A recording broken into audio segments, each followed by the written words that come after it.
Okay, welcome to Morning Rounds, folks. I'm doing this with, who am I doing them with again? Bruce Ritchie. And Bruce is not here. So, but Bruce will be here shortly, I'm sure. Bruce is a hematologist. He's been here for as long as I have, in fact, even longer. And he has extensive experience, particularly with congenital blood disorders. So he runs the blood disorders clinic. And he's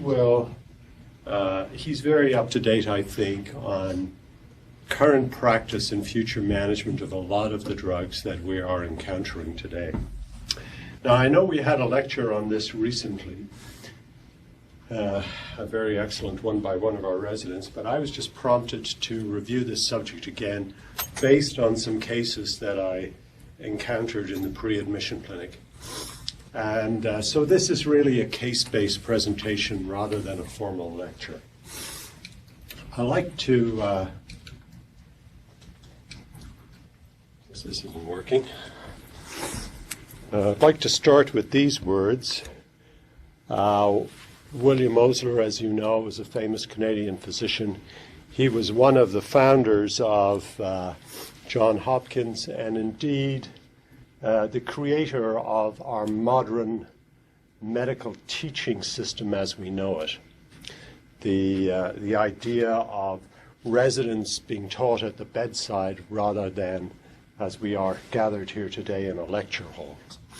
And one of his many aphorisms was that the young physician starts life with 20 drugs and the old physician ends life with one drug for 20 diseases.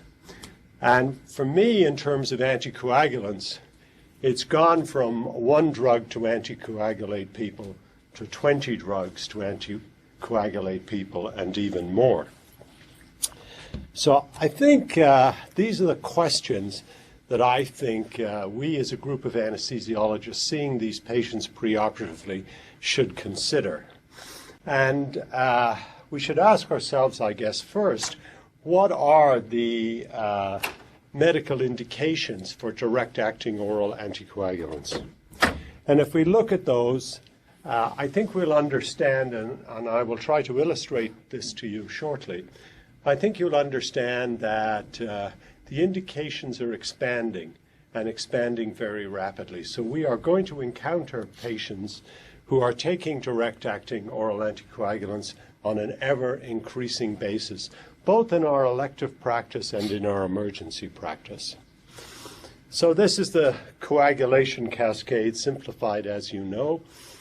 And as I say, when I started out, we had heparin and we had warfarin. And you can see from the number of yellow arrows there that warfarin certainly was not what we would call a designer drug. It interacts with a number of factors in the coagulation pathway. It's influenced by other drugs we take. It's influenced whether we have broccoli for lunch. It's not the cleanest drug around when we're talking about altering the coagulation system because of the multiple factors that can influence the outcome related to its use. The direct-acting 10A inhibitors, the X-bands, they operate simply on factor 10, whereas the direct thrombin inhibitors, which are the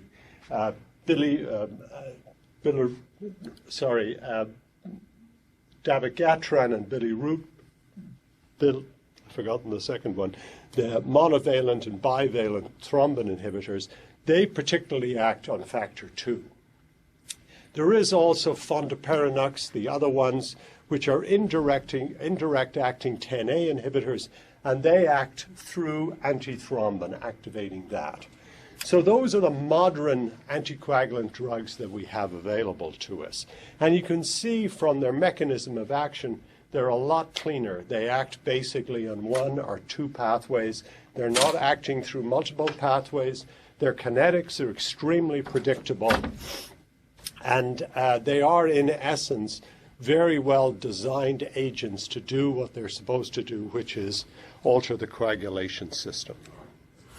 If we look at the indications for direct-acting oral anticoagulants, they are indicated in the prevention of these two things: venous thrombosis in patients having orthopedic surgery and patients with thrombophilia, and cerebral thrombosis in patients with non-valvular atrial fibrillation and a history of TIA. And it is the non-valvular atrial fibrillation indication that's driving the expanded use of these agents amongst our population. In addition, they have a therapeutic use, and that is in the treatment of venous thrombosis and in the treatment of pulmonary embolism. So let's move on to this guy who came into the clinic, I guess, about 5 months ago with his aunt. And he was a 22-year-old guy with spina bifida. He had multiple procedures, and he was scheduled for a urinary anti-reflux procedure. And he came in his wheelchair, and his aunt sat beside him. And he said to me, he had his initial surgery 6 months previously. 20 days, hi Bruce, 20 days following the procedure, he developed pain and swelling in his leg. Now, I'll tell you, this is a very classic presentation. He went to the ER, and the doctor diagnosed cellulitis and put him on some antibiotics. He visited the ER a number of times. The cellulitis did not resolve with the antibiotics, and the emergency doctor sent him off to an infectious disease specialist. The infectious disease specialist looked at his leg, decided it wasn't infective, ordered an ultrasound, and put him on a DOA, Xarelto. And that's when I saw him. Interestingly enough, the infectious disease specialist, when I looked on Netcare, had also ordered a battery of studies to test for thrombophilia. And when I questioned his aunt, she said, you know, his mother died of a pulmonary embolism when she was 40. And he was heading for an anti-reflux procedure 2 days subsequently, or a week subsequently. So when I looked at his hematological investigations, he was heterozygous factor V Leiden. That was his problem.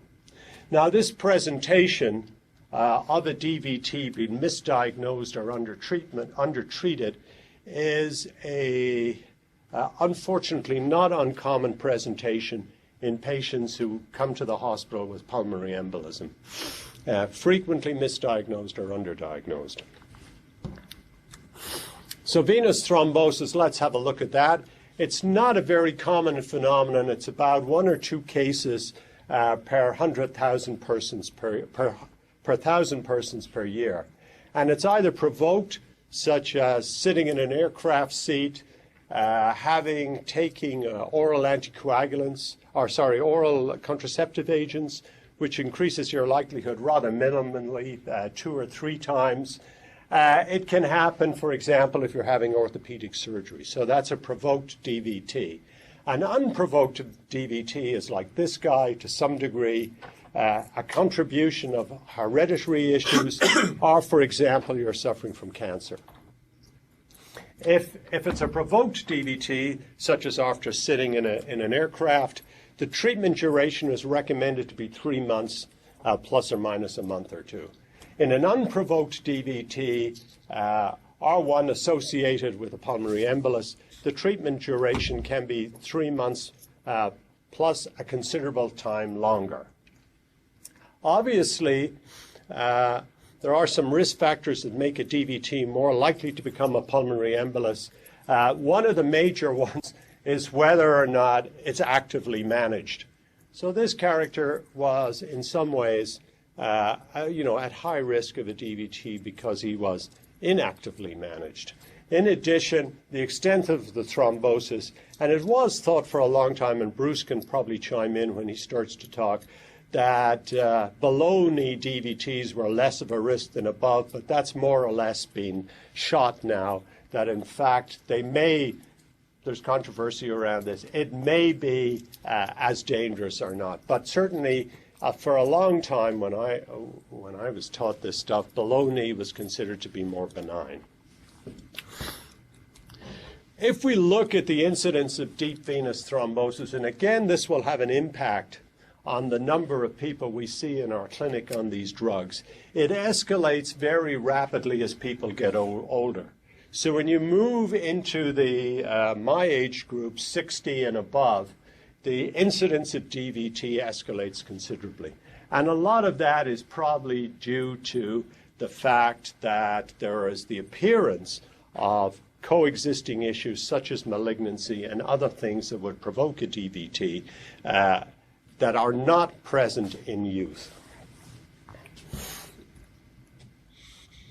So just to reflect on factor V Leiden and this character's particular problem, I think 5% of the white population carry heterozygous factor V Leiden.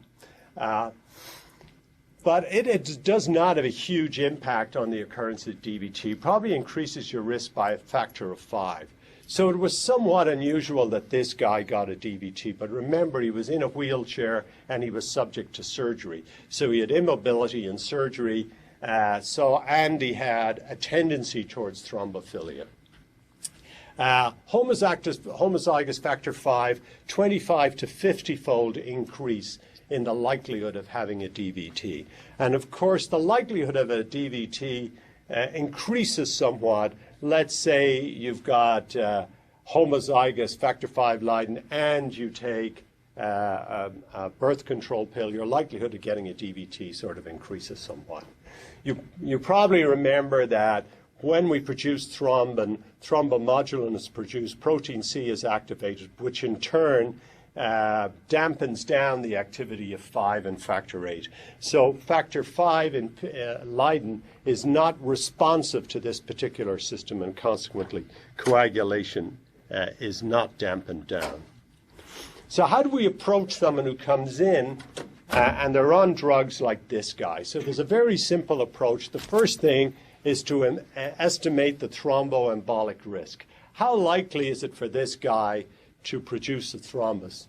Now, this screen is very small, but if we look down here, there's a very nice table in the recent New England Journal paper. Venous thromboembolism, greater than 12 months previously and no other risk factors. There's a very low annual risk of somebody like that having a thromboembolic phenomenon. Whereas over here with a high risk, if you have severe thrombophilia, you've had a venous thromboembolism within the last 3 months, you have malignancy, you're at a very high risk. So it's really a common sense way of assessing how likely is it for this person to actually have an embolic phenomenon. And the next thing you want to do, obviously, just look at the procedure and decide how big a risk is bleeding. If it's a very low risk, then obviously, and the thromboembolic risk is high, there's really no reason to stop the drug. One should continue it. Then you want to determine the time of interruption. And this is pretty straightforward for most of the exabans. I mean, 48 hours basically clears those drugs from the system, particularly if you have normal renal function. Dabigatran, it is partially renally excreted, so you need to look at the creatinine. But again, under normal circumstances, it's 48 hours, and somebody with a normal renal function, if we had a high bleeding procedure, 48 hours, certainly 72 hours, it's definitely gone. So it's very predictable pharmacokinetics, these drugs, which is one of their advantages. Down here, and these slides were designed for a much bigger screen, these are the indications for giving epidural and spinal anesthesia. And you can see these are considerably longer than the ones that relate to the kinetics of the drug. So, for example, spinal anesthesia is 4 to 5 days, I think, is the recommendation. Is that still the case, Derek?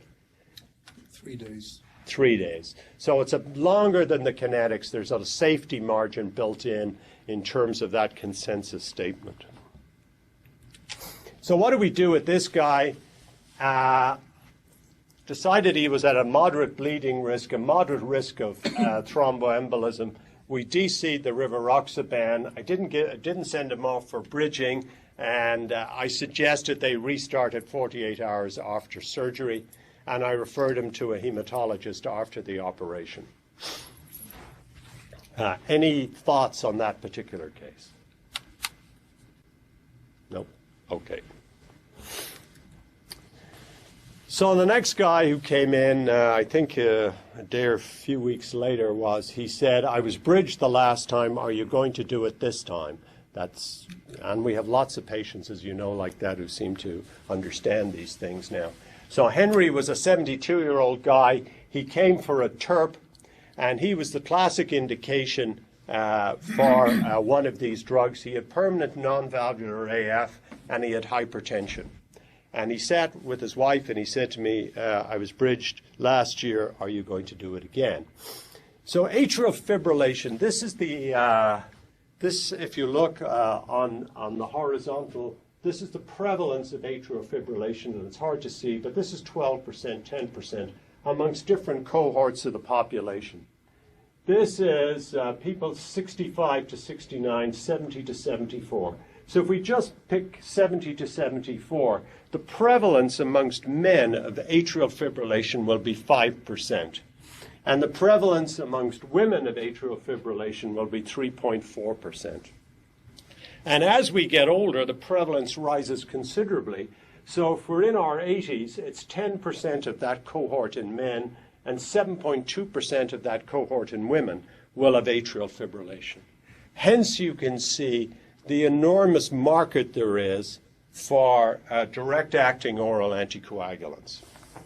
And if we look at the indications to put somebody on these, the American Heart Association treatment guideline says anticoagulation in non-valvular atrial fibrillation, either paroxysmal, persistent, or permanent, with a history of stroke prior TAA or a CHADS VAS score greater than 2.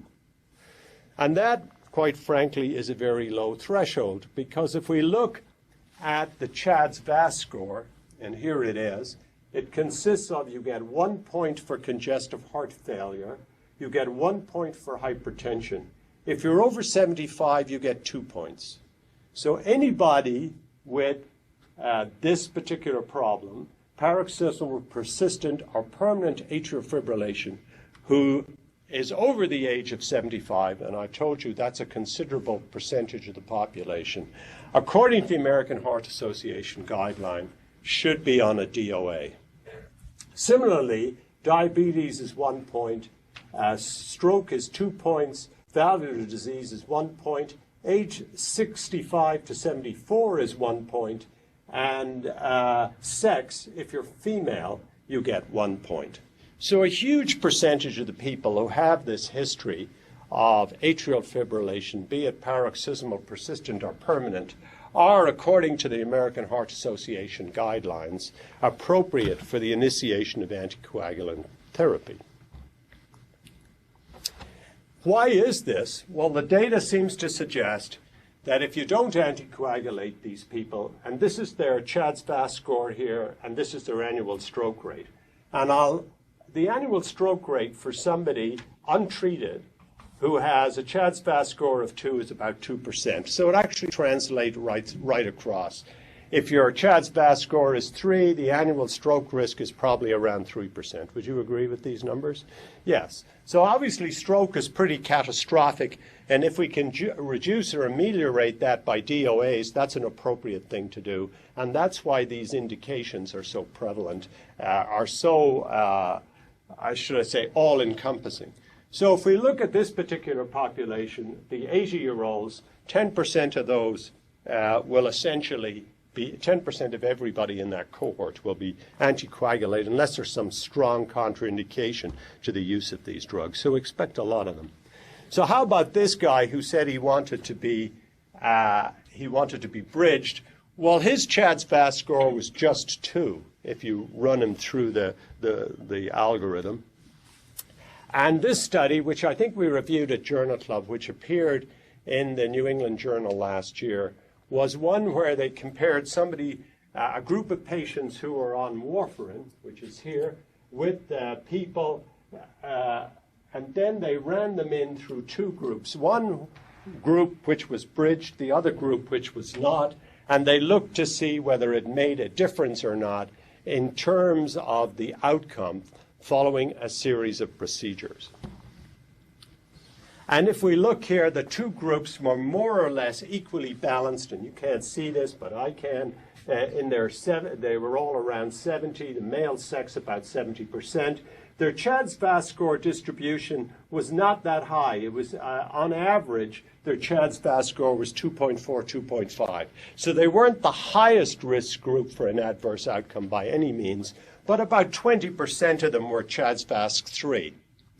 So not a bad population. And what they found, of course, that they found that bridging and no bridging with respect to arterial thromboembolism in the face of the particular surgical procedures that these patients underwent, there was no, it was a non-inferior, the criteria for non-inferiority were met. And when they looked at the complications, what they found was that if you bridged them, you had more major and minor bleeding than if you didn't bridge them, which I would say is what you might well expect.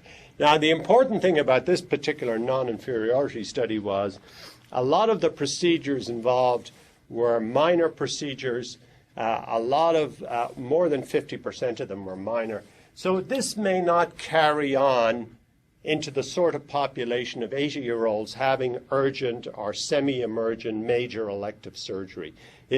That particular group of patients reading this trial may have a different outcome, but at least in this particular subset of patients, there didn't appear to be a very great advantage to bridging patients. And the trend is moving away from bridging to simply stopping the drugs. And Bruce will talk a little bit about this.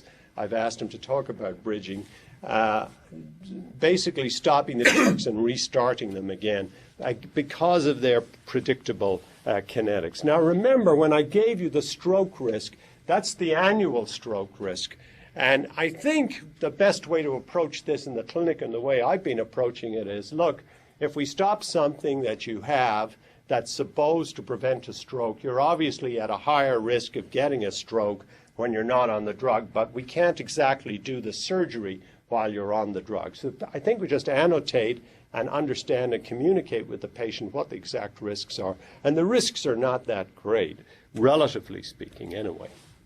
So with this guy, I decided he was at low thromboembolic risk. He was having a TURP. I thought his bleeding risk was high. We held it for 48 hours. We agreed that we weren't going to bridge him, and he could return and take his DOAs 48 hours, 72 hours later. So let's move on to the last one, and then we're going to let Bruce get to work, and we have some questions. So this guy, I didn't look after this guy. One of the surgeons told me about him. He was an 84-year-old guy who fell getting out of the bath. And this guy had AF with episodic chronic congestive heart failure. And he had taken his dabigatran for that and had taken it 6 hours later, previously. And this was his chest X-ray when he came into the emergency department. And this was his chest X-ray 30 minutes later. So he had a series of fractured ribs on the left side, as you can see with the arrow, and then he developed a massive hemothorax. So, not very pleasant. He was empirically treated with all the usual things, FFP, octoplax, and he was brought to the OR. He had chest tubes in, he had and so on. So, he did survive. So just to let you know that now, as of last month ago, or at least in May of this year, a drug called Praxbind reverses dabigatran. So it's a reversal agent for dabigatran and immediately restores hemostatic function. This drug was approved by Health Canada in May, and I asked the pharmacy guys about it, and they've got it in now, and it's available in the emergency department. So yeah, if you have an emergency patient come in and they're bleeding furiously and they've been taking dabigatran, then there is a reversal agent for this drug, and that's available in this hospital, and that will reverse and bind the dabigatran and restore hemostatic function. There's an ongoing trial looking at the use of this drug in emergency situations. The most, I guess one of the big ones is intracerebral bleeding. And, anytime somebody who's at risk of a DVT and a pulmonary embolus undergoes major surgery, that risk dramatically escalates. And there have been a percentage of these patients, obviously, who developed thrombosis and cerebral issues subsequent to the delivery of the drug. Looking at the latest data, correct me if I'm wrong, Bruce, it looks like around 15% of those patients who are given that drug in an emergency environment, again, let's stress, develop a thrombotic complication associated with that. So always, when somebody's on a drug for a reason and we stop it or reverse it, particularly in the setting of surgery where there is a heightened coagulation system activation in a way, the thrombotic risk escalates. So that's just something to consider. For the 10A drugs, adenexate alpha was just turned down by the FDA. It's under review. They're looking for more data, manufacturing issues and so forth. Bruce and I were talking about this. 2017, the fall of 2017, a similar drug for 10A inhibitors should be on the market. And that will bind and reverse all the 10A inhibitors that we currently use. And then there is this one, ciperantag, which is sort of in development, which seems to be the universal neutralizer of anticoagulant drugs. It's a small molecule.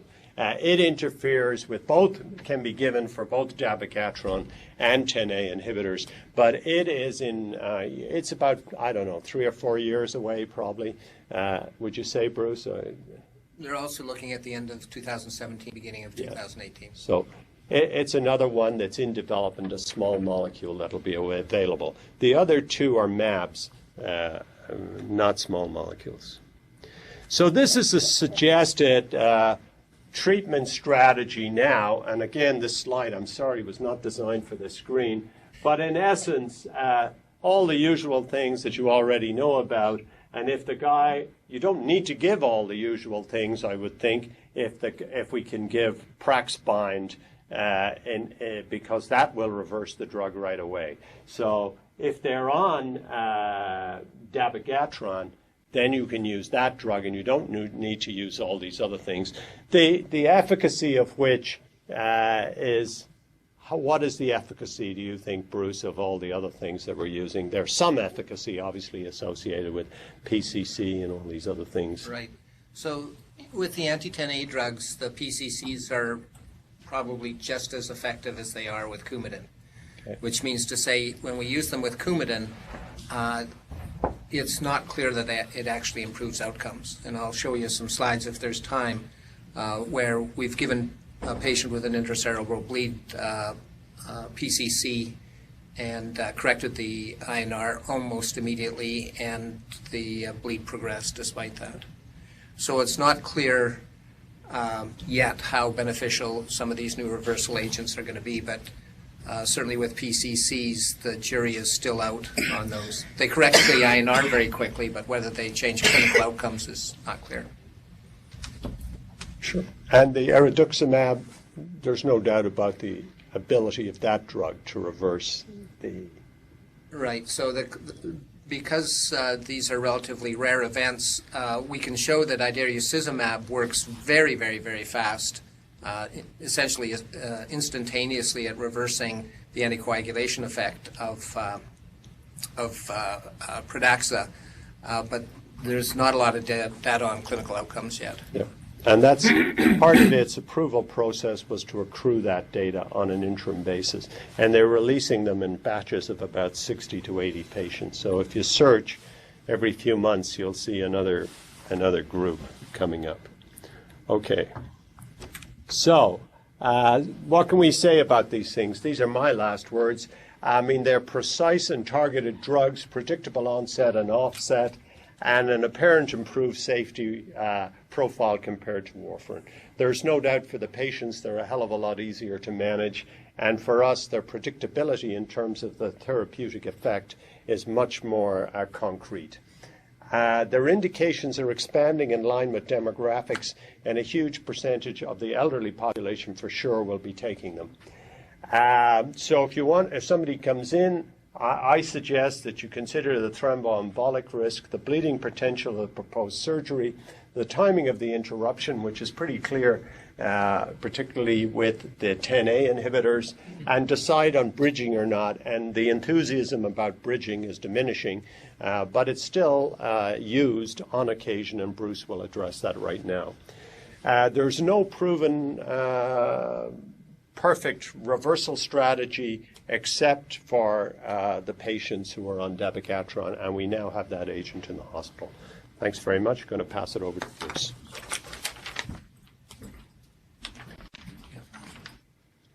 Stick. I do have a stick. So Bruce got a series of questions, right?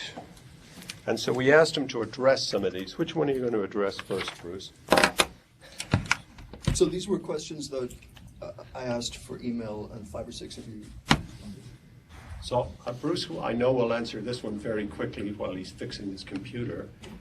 Perioperative management of HHT. Yeah, so I've been involved with the HHT clinic. So for those of you who don't know, HHT stands for hereditary hemorrhagic telangiectasia. The other name is Osler-Weber-Rondeau syndrome. And these patients have a congenital deficiency in the supporting tissue of their capillaries, and they get capillary bleeds. The only good trial to date that's shown an improvement in bleeding is using tranexamic acid. So I'm a big fan of tranexamic acid. Over the last 25 years in Edmonton, people have come to call it Bruce Ritchie's favorite drug. And although there's concerns about the generation of thromboembolism in patients on this drug, when you look at the clinical trials, it's essentially absent. So this is a very, very, very, very safe drug. And certainly Barry used it a lot in the cardiovascular, and I don't know who's still doing cardiovascular anesthesia, but it's very, very, very safe. So I think all patients with HHT undergoing any procedure should have at least tranexamic acid. And there's some work being done with growth factors and things like that, but it's all very preliminary. I'm just going to ask my great friend Barry. You think I know how to do this? Yeah, I think you know how to do this. Okay, why don't you answer number 2 there? Yeah, so number 2 was role of thromboelastography. No, I'm not going to answer that. So thromboelastography is supposed to be a very global study of clotting, and I've watched this area for about 20 years now, and I can tell you there is still debate as to really what the numbers mean. And thromboelastography is available for you guys in the OR here in Edmonton or at the University Hospital, but generally it's not available. Even when they bring the machine into the regular lab, they haven't made it available to people who actually deal with thromboembolism and with bleeding. So our experience is limited, and it's hard to interpret. Having said that, some of you guys have more experience with it in the bleeding patient in the OR, and it is useful because sometimes you can show changes in some of the parameters that may lead you to think the patient is actually improving, but really the proof is in reduced bleeding. Preoperative iron infusion in patients with anemia, when, where, and how long to wait to have this performed. I'm a big believer in IV iron. So the nice thing about IV iron is within a few doses, you can give the equivalent of a year's worth of oral iron. And when I talk to my to my fellows and residents, I tell them, if you're going to prescribe iron, you should try and take it yourself for 2 weeks.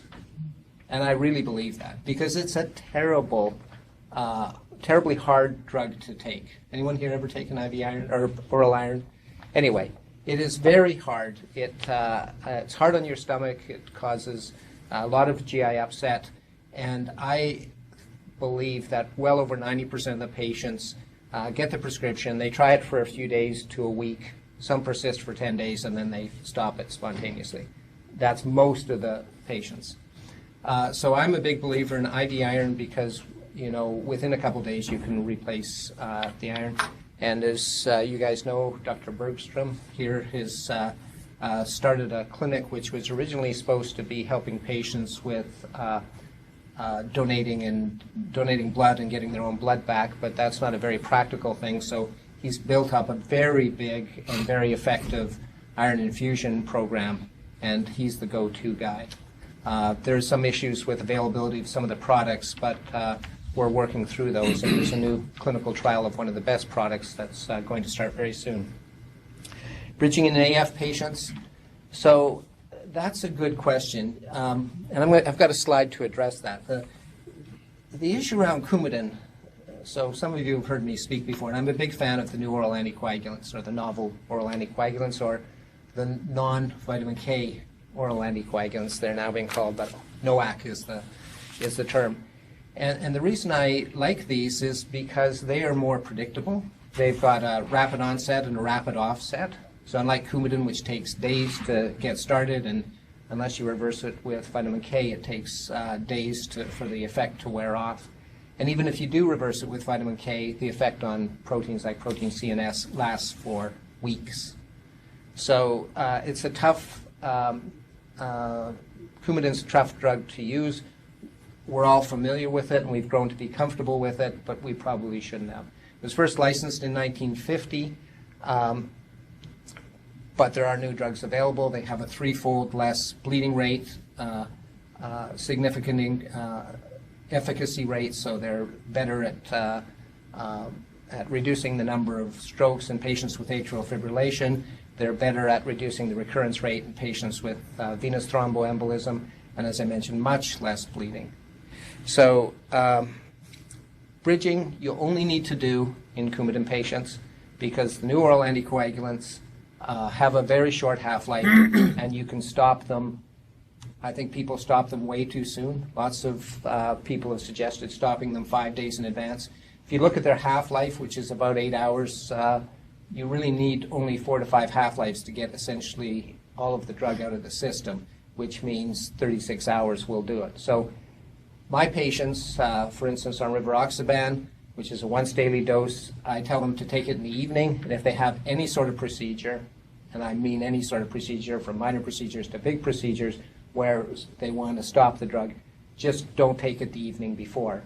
So that gives them 36 hours at least off the drug, which is enough, which is 4.5 half-lives, and enough to get rid of essentially all the drug. And I'll show you some data on that. So the only situation where you're ever going to consider reversing or bridging the patient is patients on Coumadin. And I think it's a good idea, especially in those patients with a high CHADS score. In patients with extensive DVT presenting for major surgery, is there a good place for IVC filters? I think there is. I don't think we're using enough filters. I think we should be using more. A lot of the original complaints about using filters was that they get left in, but the radiology departments in the city have developed registries, so they're following all these patients and getting them out in the majority of cases. In fact, they take them out sometimes before we want them to take them out. So I think the downside of putting in IVC filters is minimal, and I think patients with new fresh clots where they need urgent surgery, I think that's a great place to use them. The clots that embolize, so the ones that we're really worried about that can either get stuck in the heart valves and kill the patient within minutes, or that can cause large pulmonary emboli, it's only the fresh ones that will actually embolize. So once you get a patient on anticoagulant treatment for, say, 3 or 4 days, the risk has come down quite considerably, but stays up, for weeks. So you should consider using IVC filters. The radiologists are keen to put them in because they make money on it, and they're also very good at getting them out. Yes, question in the back. How far out? So you've interrupted their anticoagulation. How far out would you still recommend putting an IVC filter out from the event? 2 months, 3 months? You mean putting it in? Putting an IVC filter in for Yeah. having a procedure? Yeah, I think certainly less than a month. You know, I think by a month, most of the clots are pretty good. And it also depends on your strategy for anticoagulating the patient. So, you know, as an internist, we've always said, oh, well, the surgeons would never let us use anticoagulations in this situation or that situation. But in fact, the surgeons are way ahead of us. So I had a procedure a couple years ago, and I was given low molecular weight heparin in my belly before the procedure. And I thought that was very progressive, and learned that it's being done in general surgery, in gynecology, in urology generally. And the idea amongst the surgeons is if you give the anticoagulant preoperatively, if you're going to see bleeding, it happens when you can do something about it. So you can cauterize, you can tie off bleeders, you can do all kinds of things. If you give it post-op and the patient starts to bleed, they're going to start bleeding 6 to 12 hours later. It's going to be the middle of the night. The surgeon won't be able to get OR time. When they finally do get OR time, they're going to get in there and often not find a particular bleeder, just some general ooze. So I think the issue around the IVC filters is, first of all, that we're not using them enough. We should use them in patients out to maybe a month after a new clot. But we also have to look at the severity of the clot. So people with a small clot in the popliteal fossa are probably much less of a risk than those who've had a large embolism. So look at the sort of severity of the VTE. Also give the patients very good prophylaxis. I think the best prophylaxis is to give it preoperatively. We can't do that in patients getting spinal anesthesia, which is an issue, especially for the hip and knee patients. But we do need to be aggressive at anticoagulation. And there's a question here, young patient who indicates he's had a provoked DVT, say post-airline flight, and so I'm going to take a bit of issue with that. So a provoked DVT is a DVT that happens after you've fractured your femur, you've had your hip replaced or your knee replaced, or you've had a cast. It does not mean patients on oral contraceptives, and it doesn't mean patients who've had a long plane trip. Those are well known to be contributing factors, but they're definitely not provoking factors. Okay, and I'm going to comment on that in a second. So first of all, we've made a big thing about provoked versus unprovoked clots. People aren't really familiar with the definitions, and when you look at the definitions, the risk of recurrence isn't as low as people have suggested. It's actually quite high. So that's the first part of this. The second part is, who should we be doing hypercoagulable testing on? And I'm a big fan of this testing. The consensus is that it's not going to change treatment, so we shouldn't be doing it, but that's wrong. So it depends on the hypercoagulable testing you do. So the really common things like factor V Leiden and prothrombin 20210, they're common. They're found in 5 to 10% of Caucasians, so quite common. And they increase the risk about 5 to 10-fold depending on who you read. That is not a big improvement or a big increase in risk. So it's a bit like buying 5 lottery tickets instead of 1. You know, your best improvement in your odds of winning a lottery are with the first ticket. After that, you can buy 5 or 10 or 100, and it really doesn't change your risk, your odds very much. So it's the same with those common hypercoagulable states. On the other hand, things like antiphospholipid antibody, lupus anticoagulant, and antithrombin 3 are much more severe hypercoagulable states. So in one paper, it was suggested that if you have antithrombin 3 deficiency, you have a 50% chance of having a clot before you're 30. And of those who have a clot, there's a 50% mortality rate with the first clot. So to say we shouldn't be looking for that, I think, is a head-in-the-sand approach. So I do hypercoagulable workup on all the patients I see in our venous thromboembolism clinic.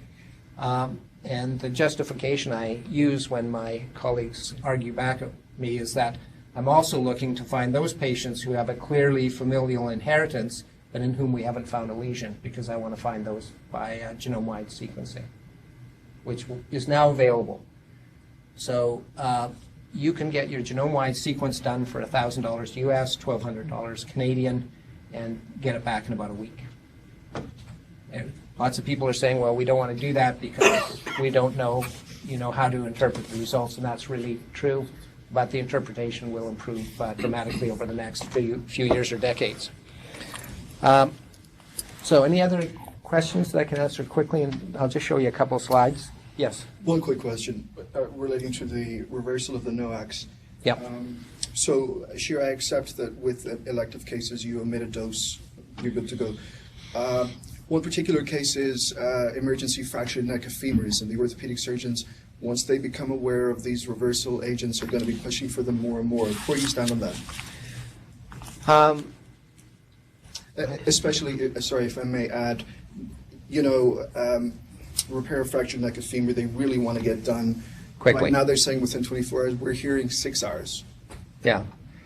Well, I'm an old guy, not quite as old as Barry, but I've been around, been around a long time.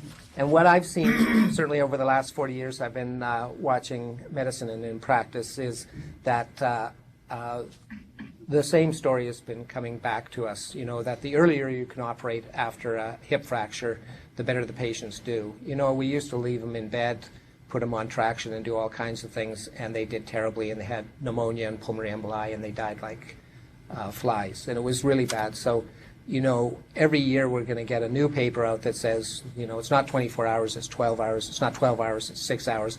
It's really within the next 2 hours, and we should be operating on these people immediately. And I think the data will continue to show that, and I believe that we should be operating on these people as soon as possible. So we should be using we the should be reversal reversing agents. them. Now, there are two choices of blood products, one of which is no longer a choice. So one was FEBA, factor VIII bypassing activity, which is really prothrombin complex concentrate with the factor VII activated. So it's the same as PCCs, but one of the products is activated. It was a very good reversal agent for dabigatran, but we saw lots and lots and lots of thromboembolic complications from it. In a life-threatening situation, it's a great choice, but it has lots of side effects. Idarucizumab, although it was licensed a number of months ago, it took till this month before AHS decided to make it available. And there's some guidelines I'm going to show you very quickly about its use. But idarucizumab is fabulous. It gives you instant correction of your anticoagulation, and the effect is gone within 24 hours, so you can actually restart the drug. And no side effects have been discovered in the time it's been undergoing investigation. So this is me. I have conflicts, but I don't accept any money from pharma. I ask them to donate it to the university. This is to remind me to tell you that arterial clots and venous clots are entirely different.